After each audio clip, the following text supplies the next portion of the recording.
Hare Krishna, dear devotees, just a second. I cannot find a mic stand, neither the microphone.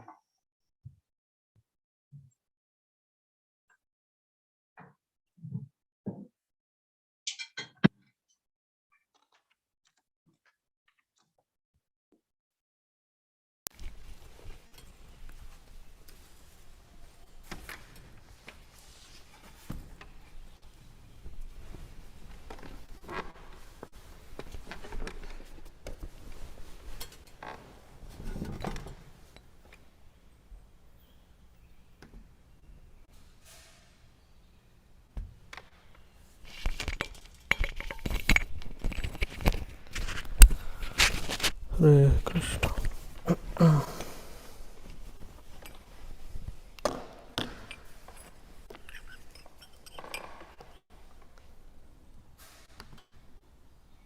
Okay. Jaya Radha Madhava Kunda Bihari Jaya Radha Madhava Kunda Bihari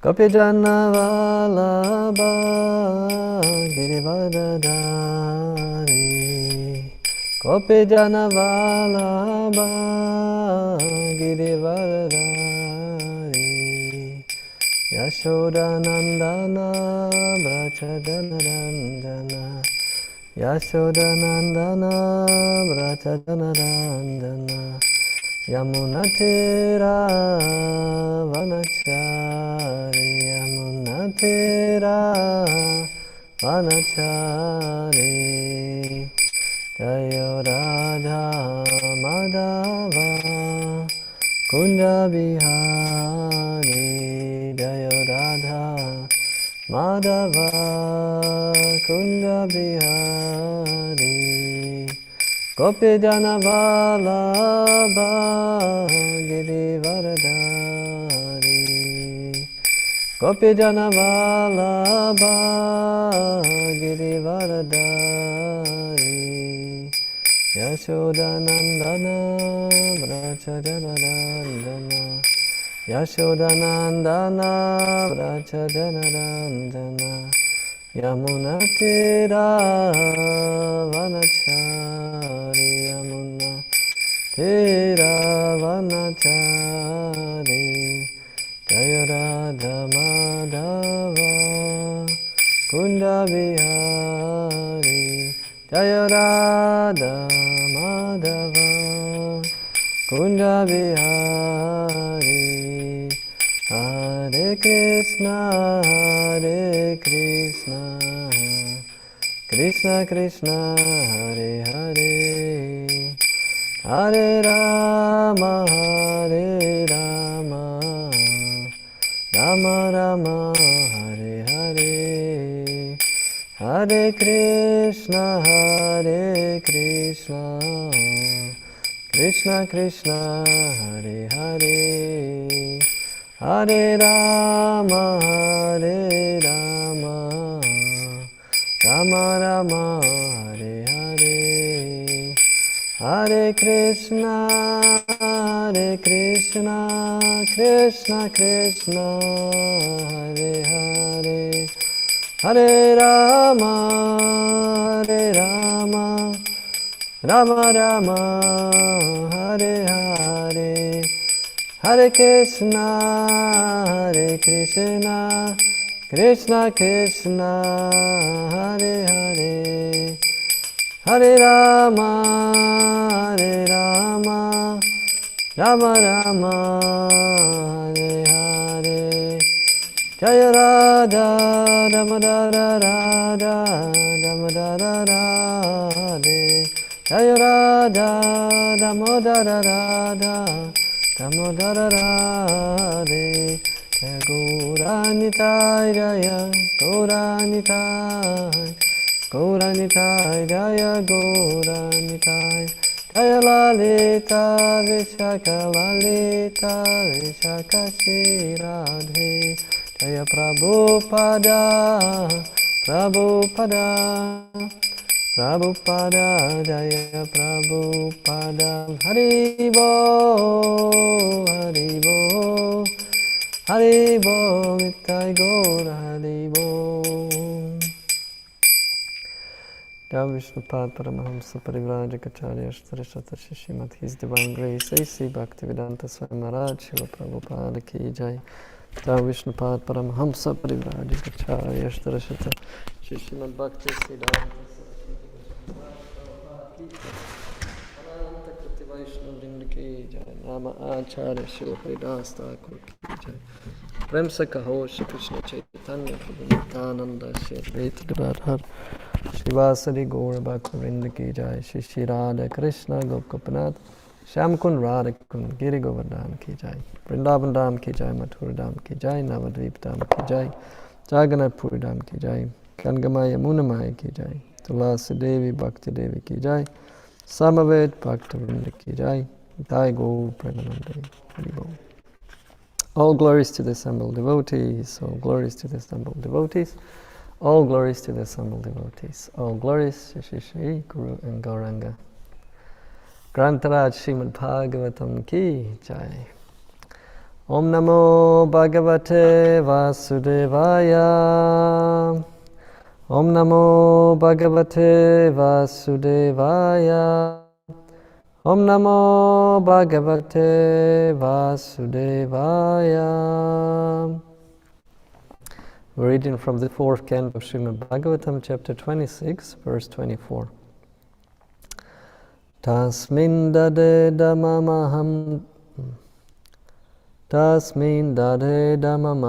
tava vira patni yonyatra bhusura kulat krita kilbishashtam Pashyena vita bhayam unmuditam trilokyam anyatra vai muraripor itaratra dasat. Word-to-word translation. Tasmin, unto him, dadhe, shall give, damam, punishment, aham, I, tava, to you, virapatni, O wife of the hero, yaha, one who, anyatra, besides, bhusura kulat, from the group of demigods on this earth, the Brahmanas, krita, done, kilbisha, offense, tam, him, pashye, I see, na, not, vita, without, bhayam, fear, unmuditam, without anxiety, trilokyam, within the 3 worlds, anyatra, elsewhere, vai, certainly, muraripoho, of the enemy of Mura, Krishna, itaratra, on the other hand, dasat, then the servant. Translation. O hero's wife, kindly tell me if someone has offended you. I am prepared to give such a person punishment, as long as he does not belong to the Brahmana caste.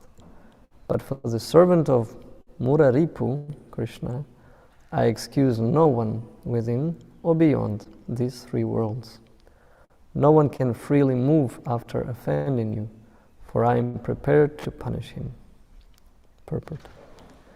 According to Vedic civilization, a Brahmana, or one who is properly qualified to understand the absolute truth, that is, one belonging to the most intelligent social order, as well as the devotee of Lord Krishna, who is known as Muradvisha, enemy of a demon named Mura, is not subject to the rules and regulations of the state.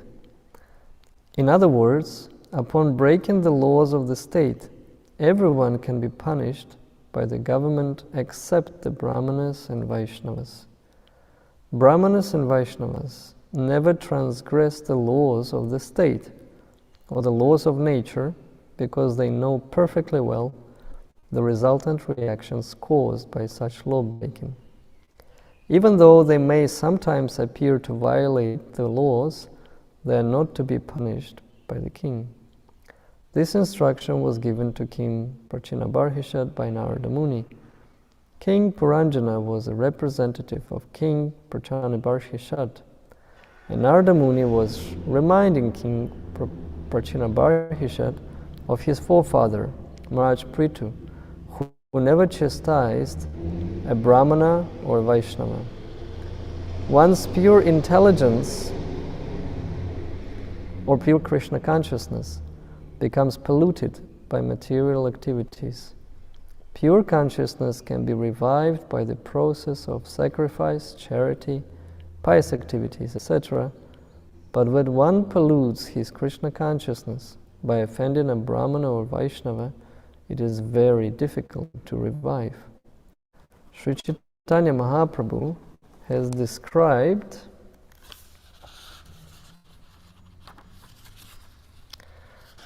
the Vaishnava aparad, or offense to a Vaishnava, as the mad elephant offense. One should be very careful not to offend a Vaishnava or Brahmana. Even the great yogi Durvasa was harassed by the Sudarshana Chakra when he offended the Vaishnava Maharaj Ambarish, who was neither a Brahmana nor a sannyasi, but an ordinary householder. Maharaj Ambarish was a Vaishnava, and consequently Durvasa Muni was chastised. The conclusion is that if Krishna consciousness is covered by material sins, one can eliminate the sins simply by chanting the Hare Krishna mantra.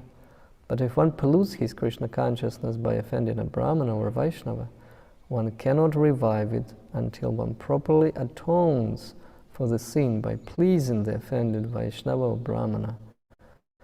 This was the course that Durvasa Muni had to follow, for he surrendered unto Maharaj Ambarish. A Vaishnava aparad cannot be atoned for by any means other than by begging the pardon of the offended Vaishnava.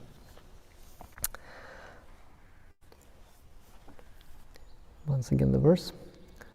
Tasmin dadeda mamaham tava vira patni yonyatra bhushura kulat kritakil vishashtam pashe navita bayam unmuditam trilokyam anyatra vaimuraripur itaratra dasat.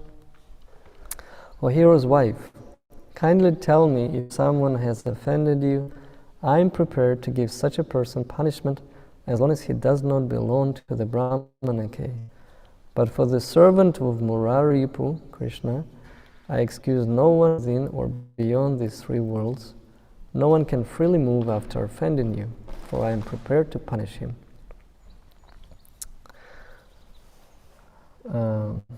Abraham, you can come to the temple. I promise you will not regret the discussion. Om Jnana Timirandasya Gyananjana Shalakaya Chakshurun Militam Yena Tasmai Shri Gurave Namaha Shri Chaitanya Manobishtam Stapitam Yena Bhutale Svaya Rupa Kadamahyam Dadati Svapadantikam. He Krishna Karuna Sindhu Dinabandhu Jagatpate Gopisha Gopika Kanta Radha Kanta Namostute Tapta Kanchana Gaurange Radhe Vrindavaneshwari Rishabhanu Sutta Devi Pranamami Vanchakalpa tarubhyascha kripa sindhubhya evacha patitanam pavanebhyo vaishnavebhyo namo namaha. Jaya Shri Krishna Chaitanya Prabhu Nityananda Shri Advaita Gadadhara Shivasad Gaura Bhaktavrinda. Hare Krishna, Krishna Krishna, Hare Hare, Hare Rama, Rama Rama, Hare Hare. Nama Om Vishnu Padaya Krishna Preshtaya Bhutale Srimate Bhaktivedanta Swamini Chinamine Namaste Saraswati Deve Gauravani Prachadine Nirvishesha Shunyavadi Pashtatyade Shatadine.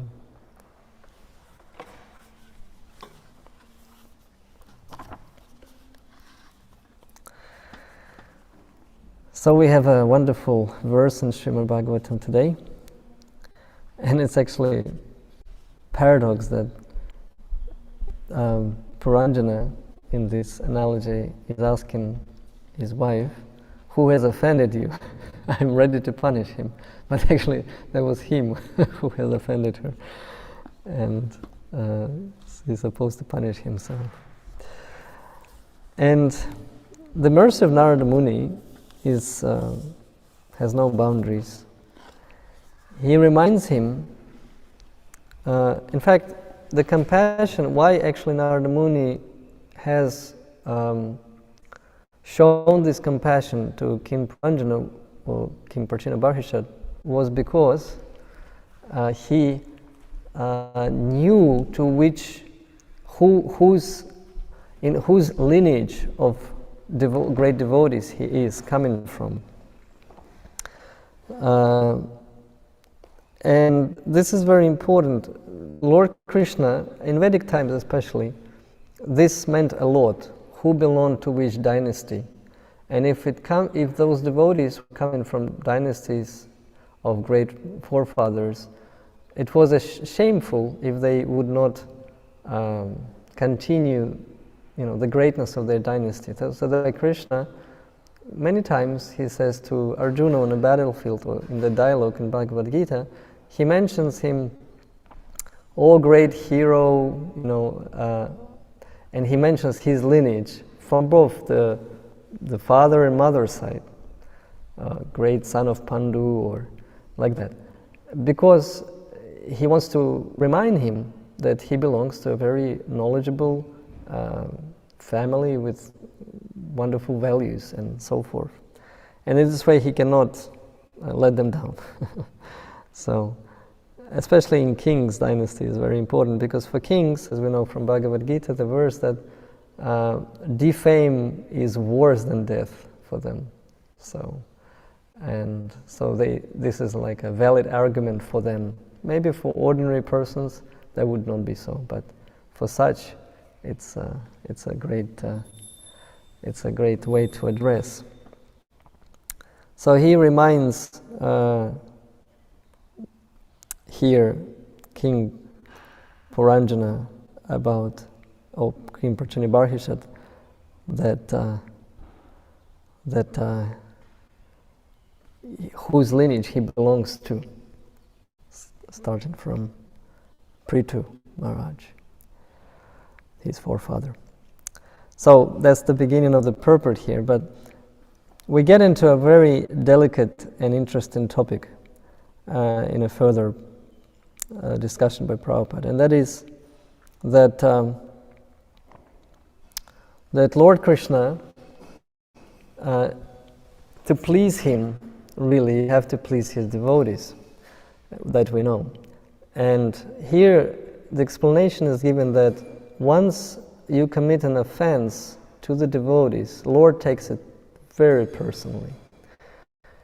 And this is why I asked Abe to come, is because we had a conversation about how Lord is very great and how he loves his devotees, especially his quality of Bhaktavatsala, that he is very kind to his devotees, despite all the thing that we are completely dependent on him in every respect. We have nothing to give him, in fact, because everything belongs to him.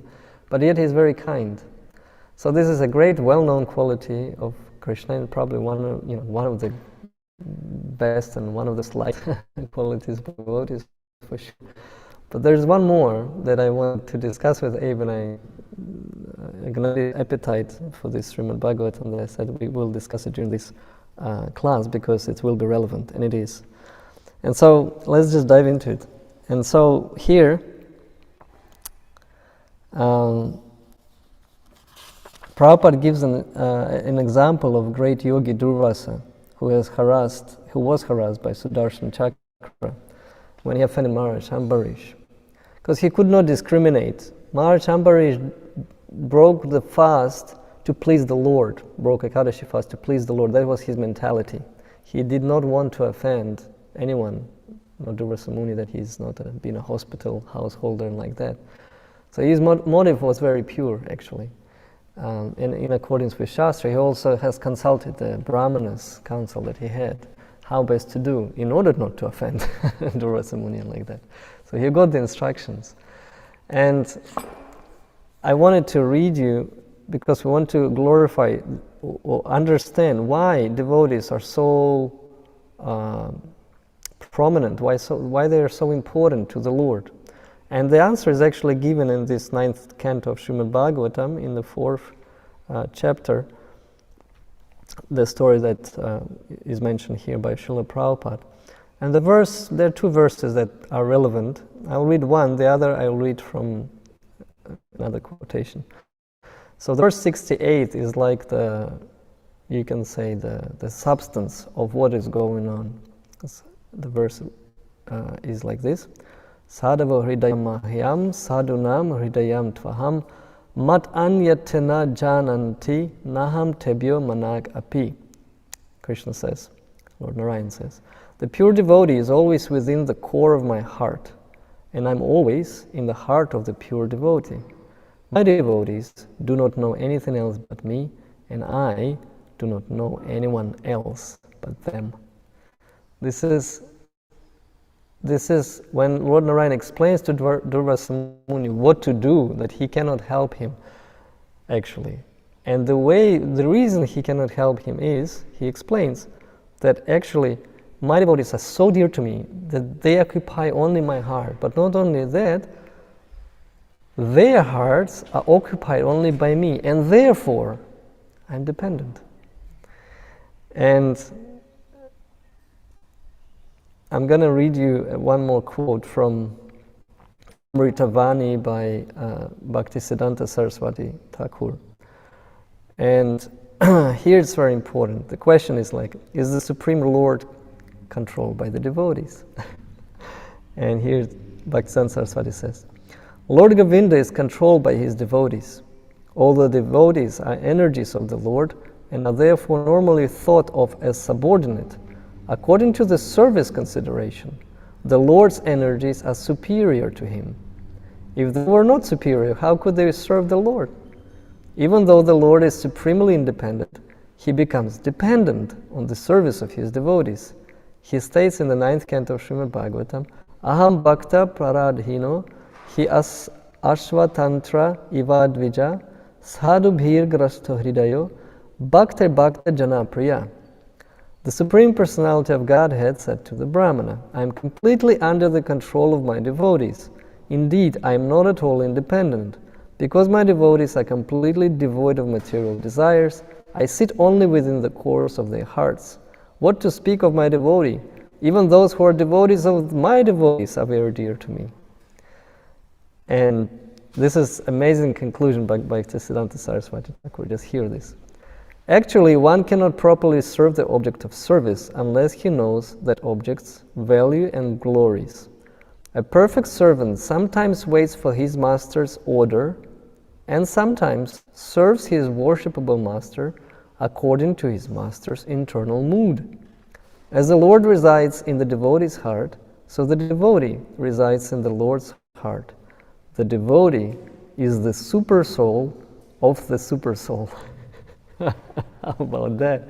The devotee is the super soul of the super soul.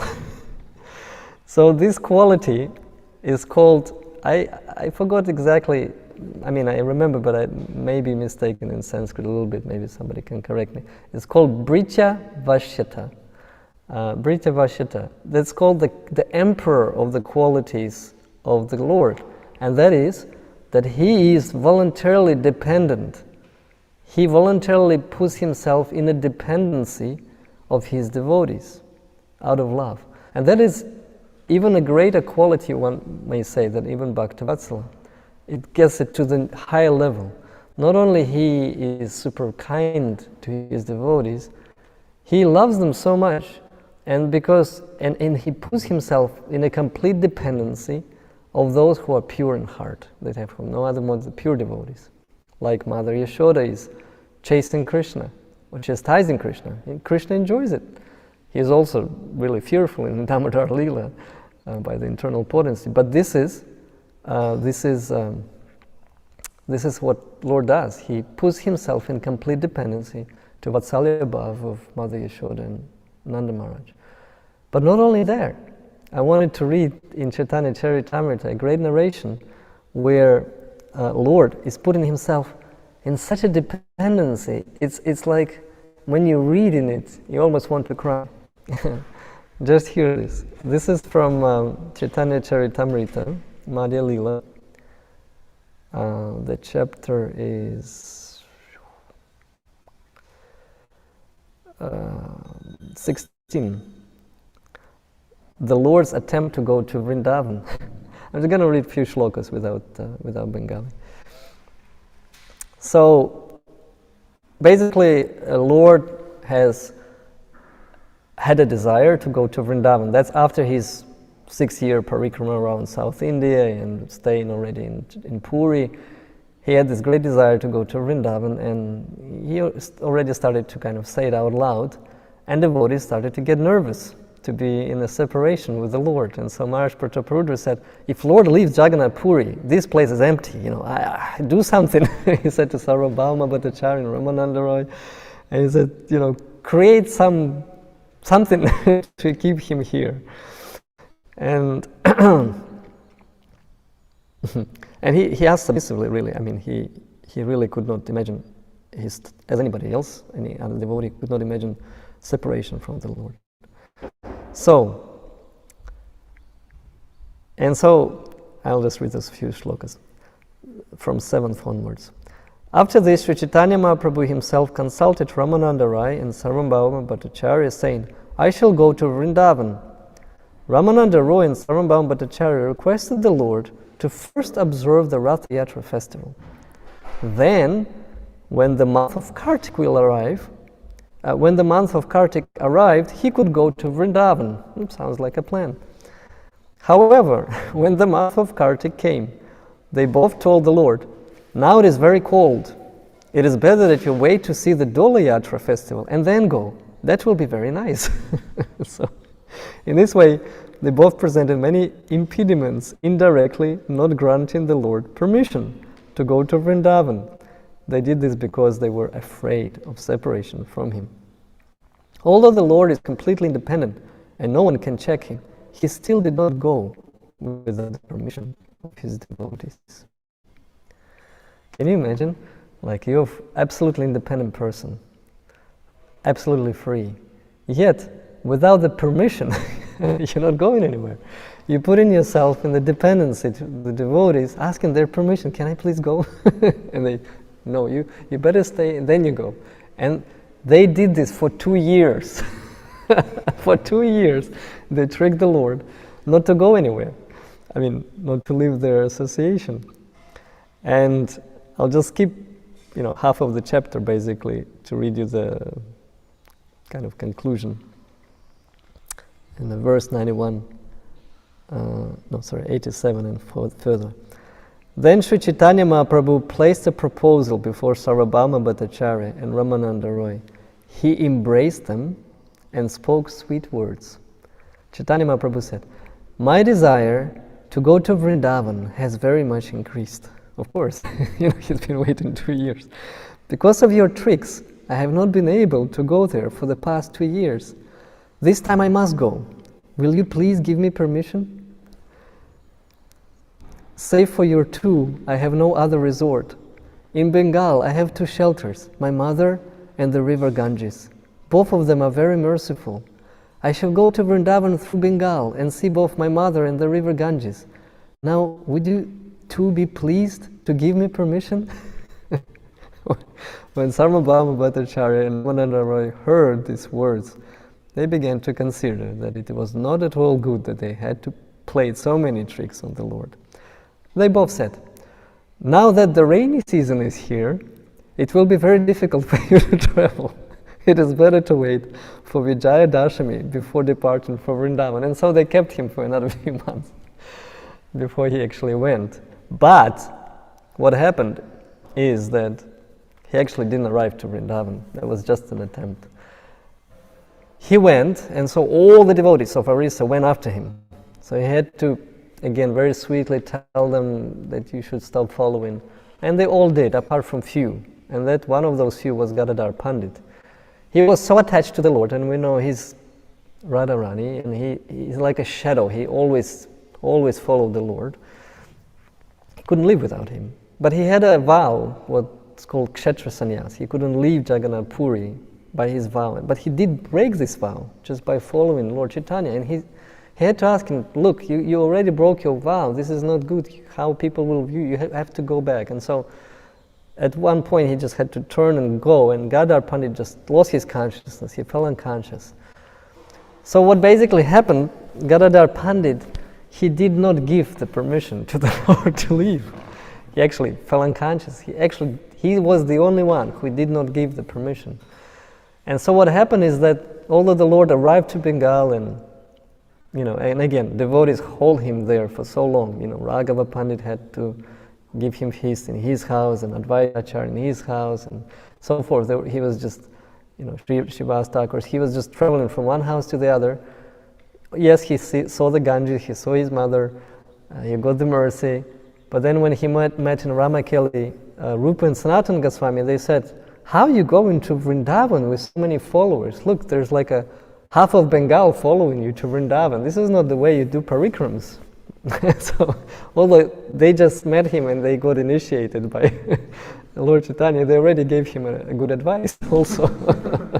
And so Lord Chaitanya realized that that's true actually. I cannot go and there are like crazy pastimes how they were like digging holes, like whole crates, through where the footprints of Lord Chaitanya Mahaprabhu were. Anyway, with such a company, really could not travel to Vrindavan, so he had to go back to Jagannath Puri. And he kind of realized on his way back that he has to ask permission of Gadadhar Pandit, otherwise the providence is not allowing him to reach the Dham. And of course, there are many instructions in this lesson. One of them is Lord Chaitanya teaches by example. And as a devotee, he teaches by example how a devotee should be dependent on the other devotees. To go to the Dham or any other really big or important decision in our life. We voluntarily should depend ourselves on the devotees. And if they do bless us wholeheartedly, fortune and success is granted. It's like guaranteed. You can run blind and will not fall. That's how it's described also, that you can just rely on the stick of the acharyas, of the Vaishnavas. With that stick, you cannot fall down. You cannot, you can be blind. You will not be able to, fall down or go off the track. That's how important it is. And why I'm saying all of this is we have to understand how devotees are dear to the Lord. And these wonderful illustrations of Lord depending himself on the devotees is giving us some understanding that how valuable are devotees. And as in this verse, as in this purport, Prabhupada says that they are beyond the law, Brahmanas and Vaishnavas. They cannot be even punished by the government. Everybody else can, but these two categories of people cannot. On one side, they cannot because they follow the law. They know the law so good that they don't break it. So in one sense, you cannot even punish them because they will not break it. But even if they will, they're not subject to the law because they are very, very dear. They are so dear to the creator of the laws that it's his jurisdiction to deal with his devotees. Like he did with Jai and Vijay, for example, in Vaikuntha. That was Lord's jurisdiction. He kind of mitigated the situation with Kumars and Jai and Vijay and like that. So, yes, devotees are, this union of devotees, their loving relationship is amazing. And with that, the lesson follows. There are two lessons, and Prabhupada explains in this purport. If you have committed any type of sins, you can just chant Hare Krishna, and that will mitigate all the sinful reactions. And also you can do, pious activities, it says here, sacrifice, charity, pious activities. This is good, this stuff will bring you, to the mode of goodness. You get some piety, with that you'll be able to chant better and like that. And so everything, your Krishna consciousness basically will become pure. But if you have committed offense to a devotee, and that situation with Durvasa Muni and Ambarish Maharaj illustrates that Lord cannot do anything. You can chant as much as you like. In fact, it will be difficult to chant, and you will notice the difficulty. Your rounds, literally, you will be able to chant the holy name. And this is like true. I had many stories of devotees who were sharing how they offended great devotees of the Lord, and this first offense is drastic. They could not utter the holy name, although they've been chanting the whole life, like 20 years. So, scary stories. And so we can notice this also. Lord will let us know that it's not in our power even to chant His name. And so the only remedy for this is to go to that devotee and beg pardon and beg permission. Beg forgiveness from that devotee. And then things can be reinstated very quickly. Because devotees are very merciful by their nature, and they can easily forgive. And they don't want, other devotees especially to suffer or anything like that. And they don't have any grudge or any bad feelings or ill feelings, because they have no enemies. And so this is the way to rectify the situation. And of course, there are different types of offenses. There can be some big offenses, small offenses, or like in Tarika Prabhu's edition 2 days ago about the story with Rupa Goswami, when he could not even see that Brahmana or Vaishnava who was approaching him, because he was watching the spiritual television, and he was laughing at the past with Srimati Radharani and Krishna and gopis, but this Brahmana happened to be nearby, and because he was bodily disabled or ugly or something, there were some features of his body which were not so eloquent or beautiful. And when he was laughing, he thought he's laughing at how he looks. And he got offended. Not so much, but it did touch him, his heart. He could not understand why he's doing this. He's such a great Vaishnava. So he had to consult his brother, and everything got... And what happened to him was to Rupa Goswami that all of a sudden the spiritual television transmission broke down. He could not see it anymore. He started to check what's happening, why? I didn't do anything. And he said, maybe I have offended somebody, not even intentionally. So he got it right. He knew the signs. And so they tracked down who it was and begged permission, begged forgiveness, and everything got rectified. So like this. So this is the two lessons we should take from this verse today, is that never stop chanting, whatever happens, but even before that, never make offenses to devotees. And if you do, rectify the mistake ASAP. So this is the two great lessons. And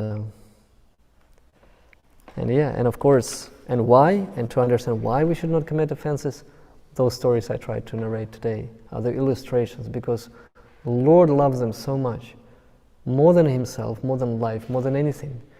He is completely indebted to those pure devotees, especially Vrajavasis. He says, I have nothing to give you because you don't want anything. Therefore, I completely give out myself.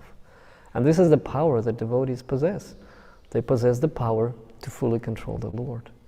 So we, as conditioned souls, this is a paradox. We want to become lords here, to control and enjoy. Yet Lord wants to become a servant of His devotees. And not only that, He gives Himself so they can control the one who can control everyone. How great is that? As Bhaktisiddhanta Saraswati said in this Amritavani, devotees are the super soul of the super soul. This is so poetic, this is so wonderful, and this is very inspiring. So I would like to stop here. If you have any comments and questions, we have some time to discuss. Abraham has a question. I was wondering who gets offended when the aparad happens, because from the understanding, Vaishnavas don't take offense usually very easily. Like Ambarish Maharaj, he is like a very exalted soul, so how could anybody even offend him? Because he Like, I don't think, I mean, my understanding of it is he probably wasn't offended when Dasa Muni was sent him the curse at him. So then why was that considered a Vaishnava aparad, even though the Vaishnava didn't take offense to it? Mm-hmm. Very good question, thank you.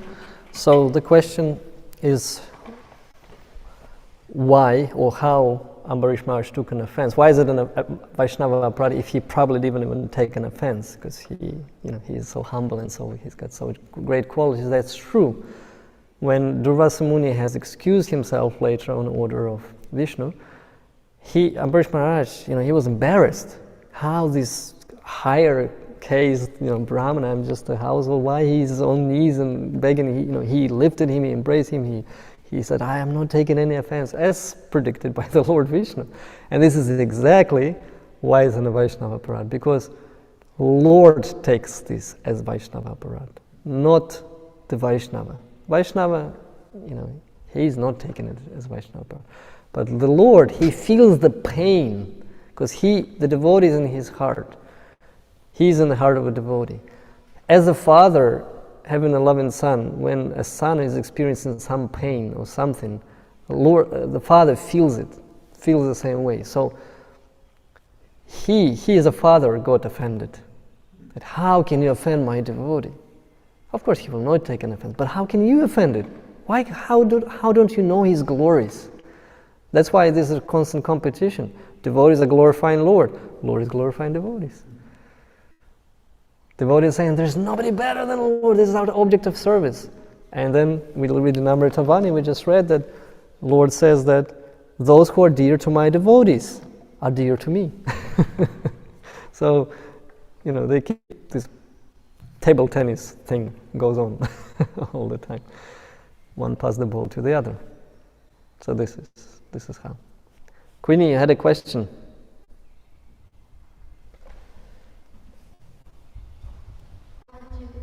Oh, Yashodev was also wanted to ask the same question as you did. So Yashodev, Professor, that's good. I have two questions. One is that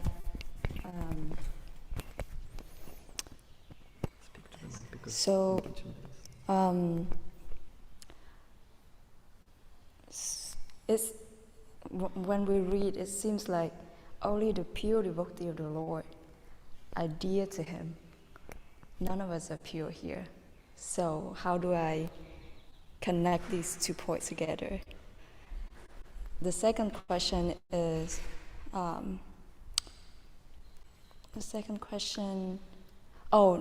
how to navigate between proper discrimination and making offenses. Proper discrimination, you know what I mean? No, please. It's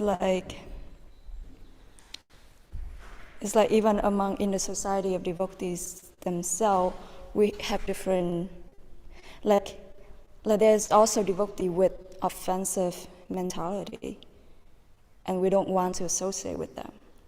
But at the same time, we don't want to offend them. So how do we? Okay. Yeah, you got it. Okay, so the first question was. The first question was.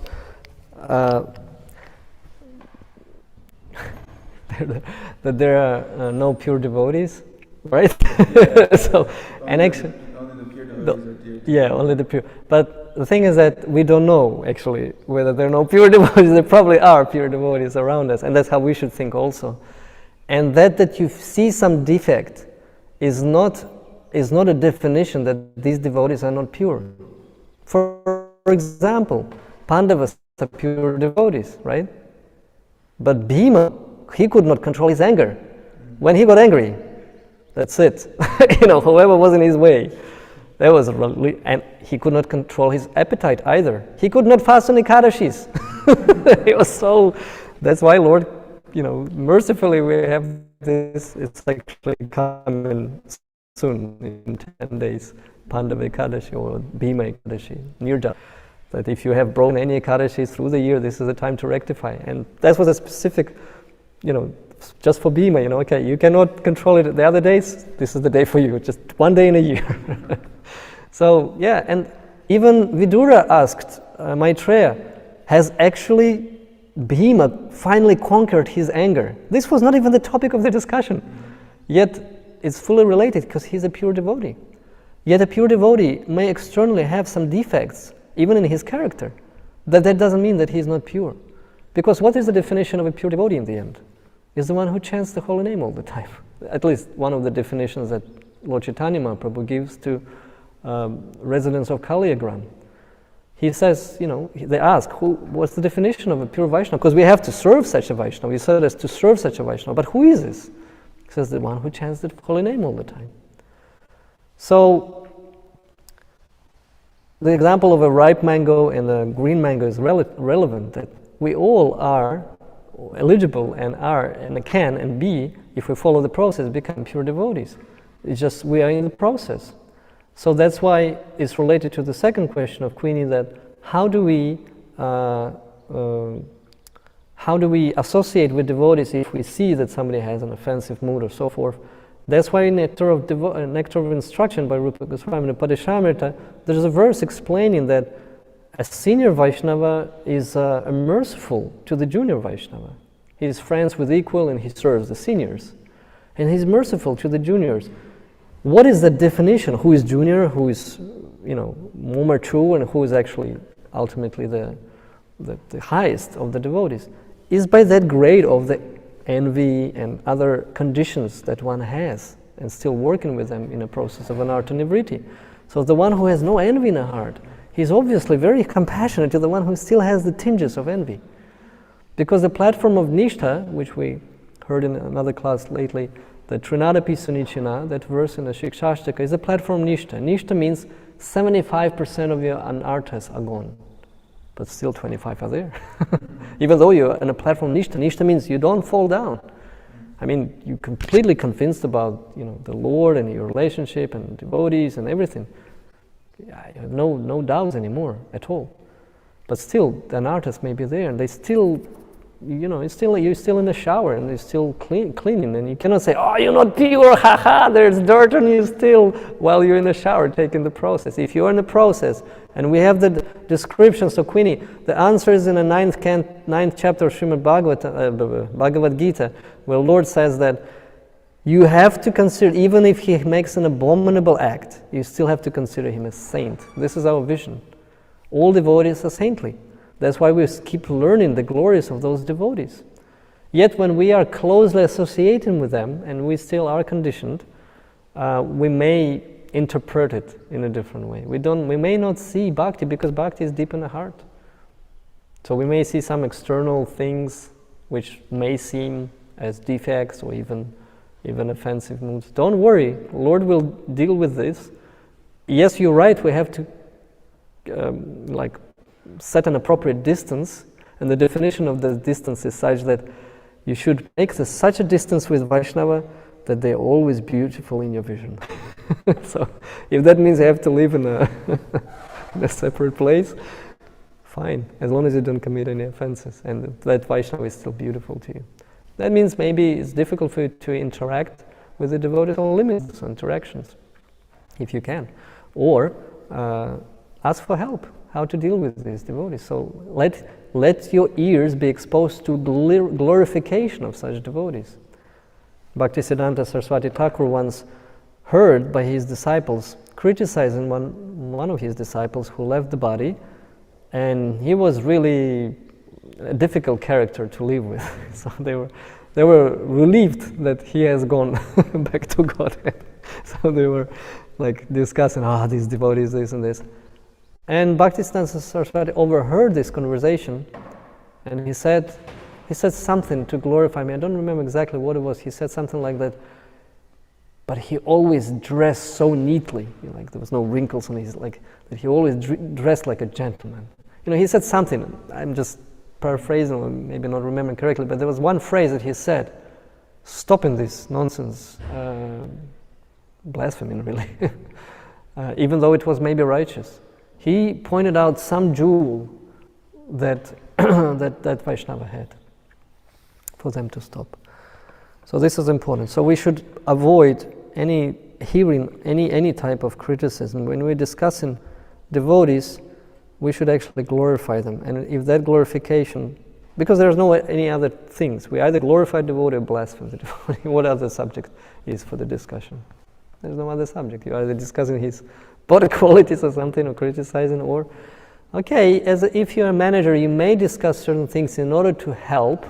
You're discussing a problem in order to help to that devotee to overcome the problem. So you may discuss this as if you are a manager and you have a duty to rectify. If you're responsible, you may have these conversations sometimes, but with the objective that you want to help. You want to find a strategy how to help this devotee to overcome that defect. Like Vidura asks, have he actually finally mitigated his anger, Bhima, because it was an obstacle?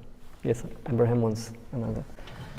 I was thinking it doesn't just have to be managers, that because we have feelings and emotions too. Sometimes we if it is blasphemy, if we keep picking at it, basically.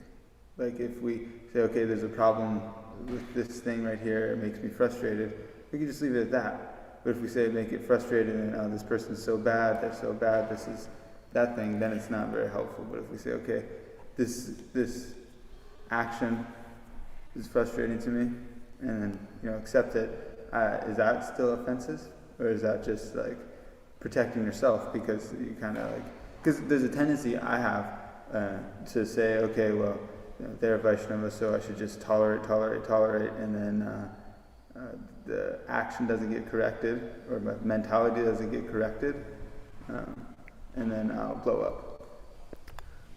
What do you think? I was just a reflection. I actually think that you're doing great, because every time you don't understand why devotee behaves in a certain way, before doing anything else, first thing you do, and I notice it many times, you say, thank you very much for saying or explaining this to me. This is how you start every time that there's some misunderstanding and devotee is saying something. First thing you do is you're grateful that you have a feedback, and you trying to understand, okay, I may not understand this behavior, but I'm grateful that this person is speaking and explaining this behavior to me. I want to enlarge my vision, in other words. I want to understand this devotee, why this devotee is behaving this way. So actually you're doing the right thing. And if you, in that humble mood, trying to understand, because, see, there should be something that devotees should just get. And that one thing that they should get is that there's always a good intention. Within the devotee community, the intention is always good. Whatever the devotee says, the intention is always good. If we just get this mode, it's should be a mode in which we operate, modus operandi. The mode that we operate is that in any of my interaction with devotees, the intention of the devotee, if they correct me, if they behave, the intention is good. That's how Prabhupada defines the conflict between devotees. They argue how to serve better Krishna.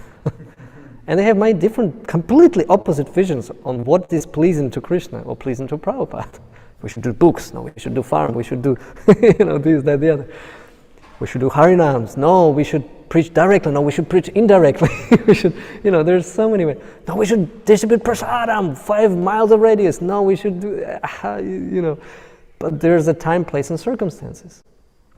It was easy to feed everybody in 5 miles radius when you had 300 devotees in the temple. That was easy. Well, not easy, but it was manageable. When you have 10. and you're on a farm, and you have cows and garden and this and the other, oh my goodness. And the sadhana is very important, you have to do Mangala artis and this and this. You can only do that much. So, but we should not forget what is needed, where we should get to. But then there's time, place, and circumstances.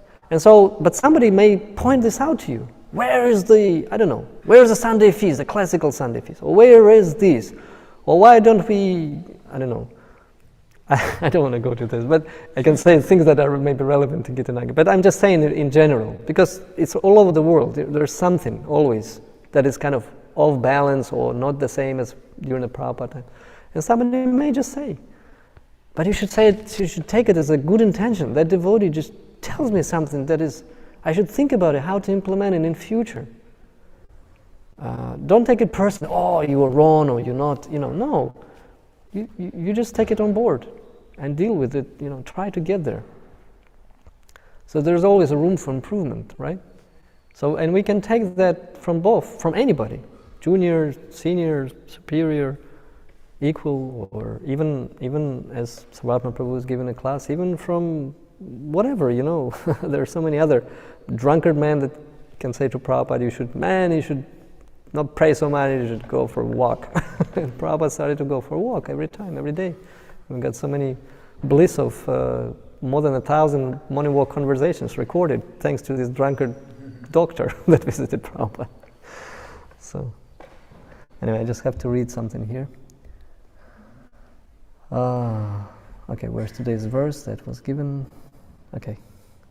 Anybody else? We have a minute or two. Oh yes, Tarika Prabhu, please. Forgive me because I have really hard time hearing. There's no closed captioning.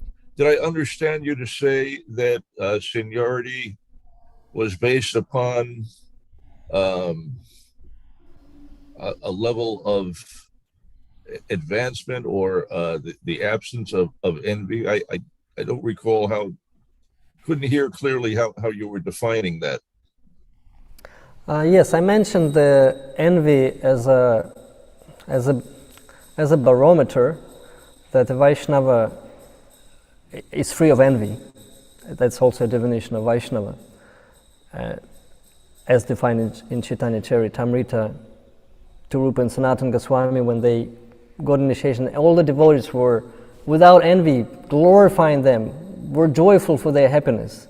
This is a symptom of a maturity of Vaishnava, that he is free of envy. And the Srimad Bhagavatam is also for those who are free of envy. This free of envy thing is mentioned many times, but it's not like, and I was mentioning the anarthas, Nishtha platform is 75% free of anarthas. So there may be some tinge of envy still left in the heart, because this is the root cause why we are in a material world as a conditioned soul, because we were envying of Krishna. And so yes, envy is a good barometer, but it's not the only one. Of course, we have external definitions, who is senior, the one who has received initiation earlier, like this. So there's many, like the age, even maturity. There's external, you can say even bodily features that are, quite clear who is senior. So for us, like younger generation, Prabhupada disciples are all are seniors, right? There, things like this are clear then. But then there's other factors like envy, which is not easily seen, but this is also a symptom of seniority. Do I answer? Yeah, thank you. And thank you for a very nice class. Thank you very much, Tarka Prabhu, for your association and blessings to us to make this conversations meaningful and always in a Siddhanta, hopefully. All right, I guess time is up. Thank you very much for hearing, and I just will summarize again, because it's nice to summarize, just because this leaves us points to meditate on. So the chanting of Hare Krishna is the remedy for any fall downs, for any sins that we have. If we're sincere, if we just continue chanting, all the anarthas will go away. But one is very crucial, and that is Vaishnava aparad. That we should go even before chanting, because if you do that and you chant, there's no way to get out of this loop. So that behavior, proper behavior, and that's why Vaishnava etiquette helps. Of course, this is one of the security for us. If we study Vaishnava etiquette under the guidance of teachers in Bhakta course or something, that already saves us from many unnecessarily apparatus if we behave like a Vaishnava. That's why Vaishnava etiquette is like a crash jewel of a Vaishnava. And it's very interesting, because Sanatana Goswami, when Lord Chaitanya asked him to write literatures on Vaishnava Siddhanta, how Vaishnava behaves and so forth, about the devotional service. Out of 6, 3 were connected with Vaishnava etiquette, if not 4. I have it even written somewhere, I just don't have it handy. But yeah, so it's very important in bhakti science to study Vaishnava etiquette. So that helps a lot. And yes, and then remember and know the glories of the Vaishnavas. And everybody who's chanting this holy name is a Vaishnava. It's just, we don't, it's just they're conditioned by something. That doesn't matter. So, and that's meditation with those stories of Durvasa Muni or Lord Chaitanya begging permission from his devotees. We should understand how glorious position of the devotees is. And that meditation will help us to have the right behavior ourselves. Yeah, so this is the point. All right, thank you very much. Grantaraj Srimad Bhagavatam ki jai, Srila Prabhupada ki jai.